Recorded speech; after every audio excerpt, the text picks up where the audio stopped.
waxaa maanta lagu qabtay xarunta maamulka gobolka Sool baaqayladaan abaareed ah oo ay soo qabanqaabiyeen maamulka gobolka Sool iyo waliba gudida abaaraha garaadada garaad jaamac garaad Ismaaciil Ducaale garaad Cabdullaahi Guuleed kulankaas oo ahaa kulan qayladaan ah loogu dirayay hay'adaha caalamiga iyo waliba gudida abaaraha qaranka iyagoo ka hadlay oo sheegay in xaaladda abaareed ee ba'an iyo biyo la'aaneed ay ka sii darayso gobolka Sool loona baahan yahay gurmad degdeg ah oo waliba biyo dhaamis degdeg ah waxaanu halkaan rabnaa inaanu ka soo jeedino shir jaraa'id ama war saxaafadeed ku saabsan xaaladda dhabta ay ka jirta gobolka Sool ee abaaraha soo tihiin gobolka waxa saameysay abaarta meelaha roob helin iyo meelo roob kooban oo helay oo aad iyo aad la isugu soo guuray oo wax alla wixii naqaha ama biyaha la fuuqsaday ama wax yar ay ka sii riiq leeyihiin iyadana laga yaabo ayamaha soo socda haddaan ilaahay raxmadiisa iyo fadligiisu ilaahay nuu deeqin oo ilaahay raxmadna siinin cabsi weyn laga qabo abaar laga cabsoonayo inay dhacdo tii laga sheekeyn jiray ama oday ka sheekee 74tiiba Soomaalidu aad u taqaanaa daba dheer ilaahay kama dhigo subxaanahu wa ta'ala cabsi weyn baa laga qabaa gobolka oo baaxadiisu ay ka badan tahay 300 lagu dhuftay 200 oo kilomitir taqriiban ayaa abaartu saameysay soo guurtada halkaas isugu timid 8 gobol bay ka socdaan 8 gobol waxa kamid ah gobolka Togdheer gobolka Saraar gobolka Sanaag gobolka Bari gobolka Karkaar gobolka Nugaal gobolka Mudug Buuhoodle taqriiban 8 gobol ayaa dadkeedii meesha isugu tageen waana meel kooban biyo yaraaye galay iyo daaqii meeshaas la isugu tagay wax kastoo ay xitaa xayawaanku ku noolaayeen oo dhirtii ay ka dhamaatay daaqii ayaa waxa bilaabay in xayawaankii sida daayeerku inay hadda bilaabeen inay weeraraan guryaha iyo meelaha ay maatadu ay joogaan waanu la kulanay daayeero ilaa 300 ilaa 400 oo wada socda oo ku habsanaya guryaha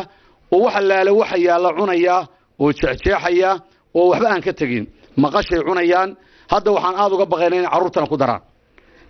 intaas oo kiis baan la kulanay oo ay daayeeradu ku soo weerareen dadkii bini'aadanka ahaa waxaan la kulanay dad isku dardarsamay xagga maskaxda markay dhibaatadu ay ka badatay oo miirkoodii maskaxdooda ay tagtay waxaan la aragnay dad dhanqalan ah oo markay gaariga arkaan kugu soo ordaya si ay caagad biyo ama qurquro biyo ay kaaga helaan sidan u dirno marka hore ilaahay inaan u dirsano waanu niraano ilaahay oo gacan weyn ilaahay dadka raxmad soo sii ilaahay dadka abaarta ka dulqaad marka xiga inaanu baaq u dirno dhammaystiran guddiga abaaraha heer qaran ee Jamhuuriyadda Soomaaliland oo uu horeeyo madaxweynaha Jamhuuriyadda Soomaaliland waxaan leenahay madaxweyne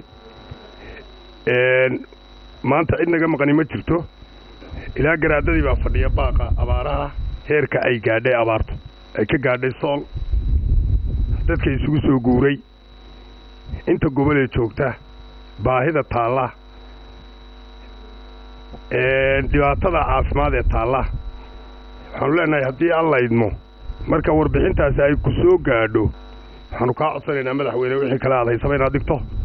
inaad soo dhaqaaqdo inaad nala aragto dhibaatada aanu sheegayno inta ay leegtahay waa wax naga tan weyn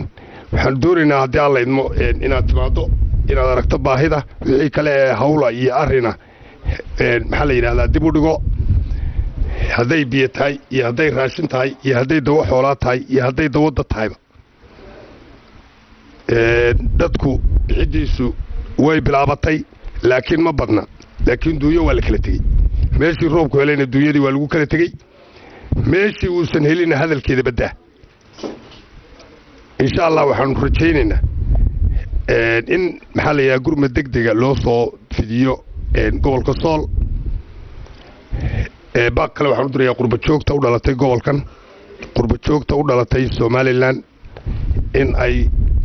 gurmad degdeg la soo gaaraan dadka abaaruhu ay waxyeeleeyeen gobolada bariga Jamhuuriyadda Soomaaliland insha Allah waxaan rajaynayaa ganacsatada inay ka qayb qaataan wasaaradu way ka qayb qaadan doonaan waxaanu sameynay gurmad heer gobola runtii aan maaragtay rabnaa inaannu ilaahay subxaanahu wa tacaala xaggiisa inaan u jeesanno in dadku toobad keenaan in maaragtay laysa saamaxo dhibaatooyinka iyo colaadaha in la joojiyo iyo maaragtay dhibaatada kale in ilaahay subxaanahu wa tacaala loo soo noqdo inaynu ilaahay barinno inaynu roobdoonta ku celcelinno maxaa yeelay hogol ilaahay subxaanahu wa tacaala ina siiyo oo hal habeen inoo shubo baa waxaasoo dhan aynu kaga kaaftoomi karraa marka ilaahayna subxaanahu wa tacaala waxaan ka baryaynaa inaynan baryadiisa ilaawin dhibaatada runtii halka ay maanta marayso aad baa loo sheegay xalay wax la ii sheegayay reer meelahan xaggan hawdka ay yaalla oo xoolihii arooriyey kadibna biyaba la soo waayo oo markaa iska soo ceshay xoradoodii ku soo ceshay in culayskayna saareen abaarta inaga dulqaado bal ilaahay ka baryayna isaguunbaa awooddaasna leh ilaahay baana awooddaa leh ilaahay baana gartay wax inaga inaga yimina weeye sidaa culummaduna ay sheegeen aynu ognahay ilaahay waxaan ka baryaynaa ilaahay inuu naga dulqaado dhammaanteen iyo in kastoo islaama oo abaare haysto meel kastaba ha jooga intaa waxaa noo dheer dadka isu yimi dadka reer laascaanood ee gobolka sool iyana waa u mahad celinaya waayo kun raashina baa soo gaadhay kunkiiba waxay isu dhaafiyeen walaalahooda ka yimi ilaa iyo burco ilaa iyo gaalkacyo ilaa iyo karkaar ka yimi bay isu dhaafiyeen waayo marti baa loo noqday markii marti loo noqdayna sidii gobonnimadu ay ahaan jirtay haddii cidi baaha iyo haddii cidi gaajoonayso in iyagu gaajoodaan bay door bideen sidaa culimmadu sheegeen daanyeeradii iyo dadkiiba looga taaglaayahay war dadka in la badbaadiyo ayaa muhiima oo weliba la sameeyo qiimayn oo la yidhaahdo war dadku xagguu u badan yahay marba meesha dadku u badan yahay in culays la saaro wey waxaana xaqiiqo ah dadku maanta meeshuu u badan yahay inay gobolka sool tahay waa barkad cumar axmed warbaahinta qaranka jumhuuriyadda somalilan laascaanood